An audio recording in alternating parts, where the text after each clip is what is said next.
Yeah, I mean, this was the attack, Bell, a couple of days ago on Sevastopol, which is the main naval base for the Black Sea Fleet down in the Crimea. Very successful attack. They've got two big ships. We're now hearing the Ukrainians are claiming that they've also damaged one of these little corvettes. It's actually a hovercraft, but carries quite a few missiles, and that's been seen towed away. So it's quite likely that they've damaged some other ships. Already, the Russians have moved out most of their fleet to Novorossiysk, which is their Black Sea port inside Russia itself, because Sevastopol is just too dangerous. And the Ukrainians have been successful in making Sevastopol non-viable for the Black Sea Fleet. And there's some of the stills that have now come out that the Ministry of Defence in Britain has endorsed show this sort of the damage. I mean, that's the Rapucha-class landing craft on the left there.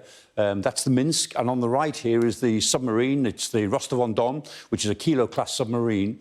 And you can see the fire damage on the tops of those ships. Interestingly, here's a block of houses or buildings 5 stories high, and you can see from that 5-story building next to the shipyards itself, next to the dry docks, you just see the size of these things. And most analysts would say, well, looking at the damage, specialists would say you're not going to see those ships in operation again, probably never, and certainly not in the next few years. That is catastrophic damage in shipbuilding terms. What does that mean for the Russian Navy, then?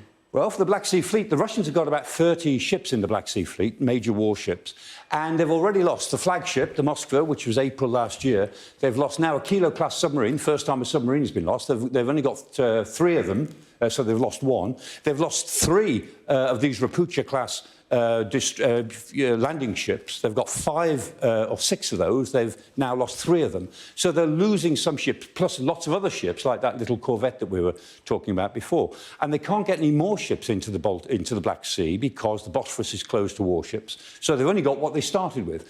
And the Ukrainians, remember, don't have a navy. So they're being reduced in terms of the Black Sea Fleet by a power that doesn't even have a navy.